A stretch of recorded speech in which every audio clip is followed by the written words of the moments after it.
Hello students, learn BST channel में आप सबका स्वागत और अभिनंदन। पिछली वीडियो में हमने प्रभावपूर्णता बनाम कुशलता पढ़ा था, अर्थात प्रभावपूर्णता और कुशलता में अंतर पढ़ा था। इस वीडियो में हम पढ़ेंगे प्रबंध की विशेषताएं।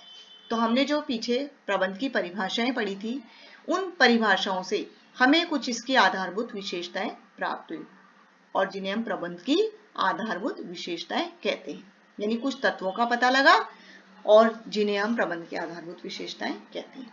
सबसे पहला है प्रबंध एक उद्देश्यपूर्ण क्रिया, यानी किसी भी संगठन का कोई ना कोई मूल आधार उसके क्या होते हैं, उद्देश्य, और उनके कारण ही यानी उन उद्देश्यों के कारण ही उस संगठन का क्या रहता है, अस्तित्व। उद्देश्य कैसे होने चाहिए, सरल भी होने चाहिए और क्लियर यानी स्पष्ट होने चाहिए। तो प्रत्येक संगठन के उद्देश्य अलग अलग हो सकते हैं। यानी एक स्कूल का उद्देश्य शिक्षा प्रदान करना, ठीक है, एक फुटकर दुकान का उद्देश्य बिक्री बढ़ाना। इस प्रकार उद्देश्य अलग अलग हो सकते हैं, मगर प्रत्येक संगठन के कोई ना कोई उद्देश्य होते हैं, उन्हें पाने के लिए वह कार्य करता है। प्रबंध संगठन के विभिन्न लोगों के प्रयत्नों, संगठन में जितने भी लोग कार्य करते हैं उन सभी के प्रयत्नों को इन उद्देश्यों की प्राप्ति में एक सूत्र में पिरोता है, बांधता है। नेक्स्ट है प्रबंध सर्वव्यापी है, जिसको हम कहते हैं यूनिवर्सल। यानी प्रबंध यूनिवर्सल है। कैसे? कोई भी संगठन हो, चाहे वह संगठन आर्थिक हो, सामाजिक हो, राजनीतिक हो, सभी में प्रबंध की क्रियाएं समान रूप से लागू होती है, अर्थात सभी में प्रबंध की क्रियाएं की जाती है। चाहे कोई पेट्रोल पंप हो या ही कोई हॉस्पिटल हो या कोई विद्यालय, सभी में प्रबंधन किया जाता है। और भारत में प्रबंधकों का जो कार्य है वही कार्य यूएसए में भी होता है, जर्मनी में भी होता है, तो जापान में भी होता है, मगर इन्हें उनके करने का तरीका अलग अलग हो सकता है। ये अलग अलग इसलिए होता है क्योंकि वहां की संस्कृति, रीति रिवाज और इतिहास क्या होता है, अलग अलग, जिसके कारण ये अलग अलग करने का तरीका हो सकता है, मगर प्रबंध के कार्य सभी संगठनों में किए जाते हैं, चाहे हमारे देश का हो या विदेशी हो। नेक्स्ट है प्रबंध बहुआयामी है, यानी प्रबंध की एक बहुत ही जटिल क्रिया है और इस क्रिया के तहत इसको तीन इसके परिमाण है। क्या क्या है?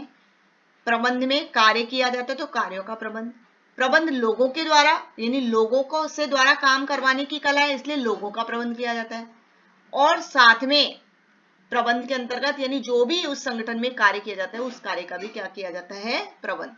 सबसे पहले पढ़ेंगे हम कार्य का प्रबंध। कोई भी संगठन हो, किसी न किसी कार्य को करने के लिए उसकी स्थापना होती है, चाहे वो कारखाना हो, चाहे वो दुकान हो, चाहे वो हॉस्पिटल हो, सभी में कोई ना कोई कार्य किया जाता है और प्रबंध इन कार्यों को प्राप्य उद्देश्यों में परिवर्तित कर देता है। उन कार्यों को इस प्रकार से करवाया जाता है ताकि उद्देश्यों को प्राप्त किया जा सके, और इन उद्देश्यों को प्राप्त करने के लिए क्या करता है, मार्ग भी निर्धारित करता है, अर्थात डायरेक्शन भी देता है। क्या क्या करता है प्रबंधन? इन उद्देश्यों को प्राप्त करने के लिए जो कार्यों का प्रबंध किया जाता है उसके अंतर्गत प्रबंध विभिन्न क्रियाएं करता है। क्या करता है? एक तो समस्याओं का समाधान। अब सभी जानते हैं कोई भी कार्य करते हैं तो उसमें समस्याएं आ सकती है, तो उन समस्याओं का समाधान करता है। डिसीजन लेता है, निर्णय लेना। कार्य को करने के लिए क्या बनाई जाती है, योजनाएं, बजट बनाया जाता है, दायित्व का निर्धारण किया जाता है, और साथ ही साथ जो भी अधिकार है उन अधिकारों को प्रत्यायोजन अर्थात अधिकारों को बांट दिया जाता है, जिसके तहत वह कार्यों का प्रबंध करता है। नेक्स्ट है लोगों का प्रबंध। हम सभी जानते हैं प्रत्येक संगठन में भौतिक संसाधन के साथ साथ मानव संसाधन भी बहुत ही आवश्यक है, और मानव संसाधन ही संगठन की सबसे बड़ी क्या होती है, संपत्ति। तकनीकों में सुधार कर लिया जाए उसके बाद भी किससे काम करवाया जाएगा, लोगों से।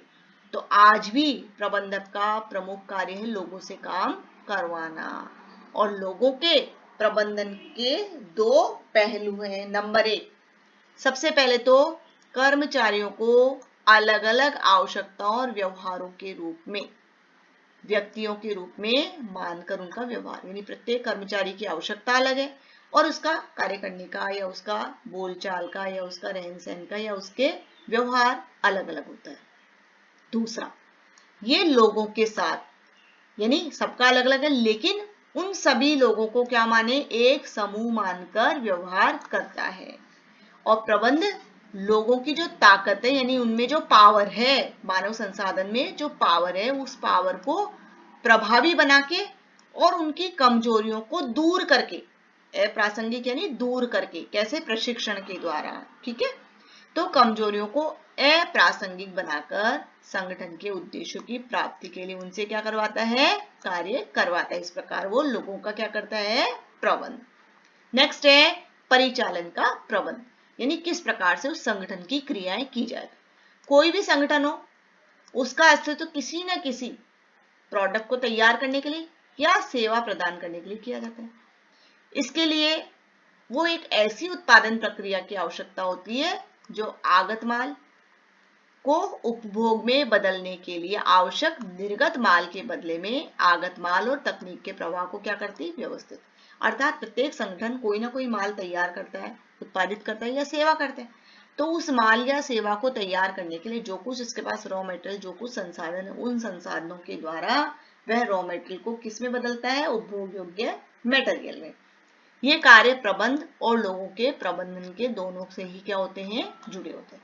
नेक्स्ट है निरंतर चलने वाली प्रक्रिया, यानी प्रबंध एक ऐसी प्रक्रिया नहीं है जो केवल एक बार प्रबंधन किया गया और उसके बाद प्रबंधन की आवश्यकता नहीं। प्रबंधन लगातार चलने वाली प्रक्रिया है, जब संगठन की स्थापना होती है तब से लेकर संगठन के समापन तक। और ये क्रिया लगातार एकजुट लेकिन अलग अलग कार्यों और की एक क्या है, श्रृंखला। तो प्रबंध के अलग अलग कार्य क्या है, नियोजन, संगठन, निर्देशन, नियुक्तिकरण और समन्वय आदि तथा नियंत्रण।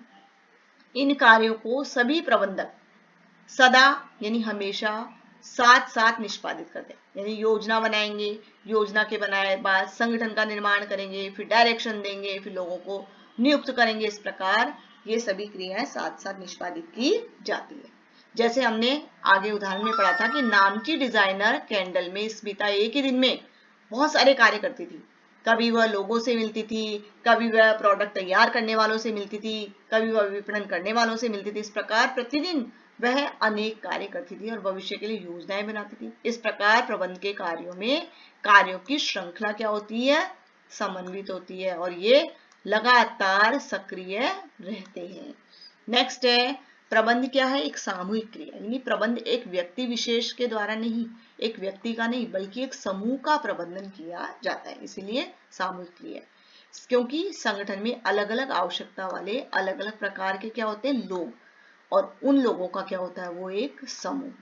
तो प्रबंध क्या करता है, समूह के प्रत्येक व्यक्ति यानी उस समूह के प्रत्येक व्यक्ति संगठन में किसी ना किसी उद्देश्य को लेकर आते हैं और सभी के उद्देश्य क्या होते हैं, अलग अलग। किसी का धन कमाना, किसी का प्रतिष्ठित संस्था में कार्य करके समाज में अपनी प्रतिष्ठा को बढ़ाना, कोई अपना टाइम पास करने के लिए करता है। तो सभी के उद्देश्य अलग अलग होते हैं, लेकिन जैसे ही वो संगठन के सदस्य बनते हैं, वो संगठन के जो उद्देश्य हैं उन उद्देश्यों को पाने के लिए कार्य करता है। अर्थात वो सभी एक ही उद्देश्य के, अर्थात एक समान उद्देश्य की पूर्ति के लिए कार्य करते हैं और इसके लिए एक टीम के रूप में वो कार्य करते हैं। ऐसे में व्यक्तिगत प्रयत्नों के में समान दिशा में समन्वय की क्या होती है, आवश्यकता। व्यक्तिगत प्रयत्न और सामूहिक प्रयत्न को समान दिशा देने की आवश्यकता होती है। इसी के साथ में आवश्यकताओं में और अवसरों में परिवर्तन के अनुसार प्रबंध सदस्यों को बढ़ने और उनके विकास की संभावना को भी क्या करता है, बढ़ाता है। अर्थात सदस्य विकास कर सके, उनका डेवलप और साथ में वो प्रमोट भी हो, इसका प्रयत्न भी करता है। प्रबंध एक गतिशील अर्थात डायनामिक कार्य है। कैसे, इसे बदलते हुए पर्यावरण में अपने अनुरूप ढालना होता है। अर्थात जैसा पर्यावरण है, पर्यावरण को दो भागों में बांटा गया है, संगठन के पर्यावरण को दो भागों में, एक तो बाह्य पर्यावरण और एक आंतरिक पर्यावरण। बाह्य पर्यावरण के संपर्क में विभिन्न सामाजिक, आर्थिक, राजनीतिक तत्वों को सम्मिलित किया गया है। सामान्यतः संगठन को अपने आप को अपने उद्देश्य को पाने के लिए पर्यावरण के अनुसार बदलना होता है। और आपने देखा होगा कि मैकडोनल्ड, जैसी कंपनी विदेशी है, लेकिन भारत में जिस प्रकार के लोग रुचि रखते हैं खाने की, उसी प्रकार के प्रोडक्ट वो वहां उपलब्ध करवाते हैं। जबकि अमेरिका में भी वो प्रोडक्ट तो है, लेकिन उसमें कुछ चेंजेस आपको वहां के लोगों के अनुसार आपको मिलेगा। ठीक है। नेक्स्ट है प्रबंध अमूर्त शक्ति। अमूर्त जिसको हम कहते हैं, जिसको हम देख नहीं सकते, छू नहीं सकते, केवल हम महसूस कर सकते हैं। तो प्रबंध भी एक ऐसी ही शक्ति है जो दिखाई नहीं देती, लेकिन संगठन के कार्यों के रूप में हम उसको महसूस कर सकते हैं, उसकी उपस्थिति को अनुभव कर सकते हैं। और संगठन में प्रबंध के प्रभाव का जो हमें एहसास, भान यानी एहसास किसके अनुसार होता है? योजनाओं के अनुसार, लक्ष्यों की प्राप्ति, प्रसन्न और संतुष्ट कर्मचारियों के स्थान पर व्यवस्था के रूप में होते हैं। अर्थात एक संगठन तभी प्रगति कर सकता है जब उसके कर्मचारी कैसे हो? संतुष्ट, प्रसन्न, और तभी वह लक्ष्यों को प्राप्त कर सकते हैं। नेक्स्ट वीडियो में हम पढ़ेंगे प्रबंध के उद्देश्य। तब तक आप इस वीडियो को ध्यान से समझिए। ओके, बाय बेटा।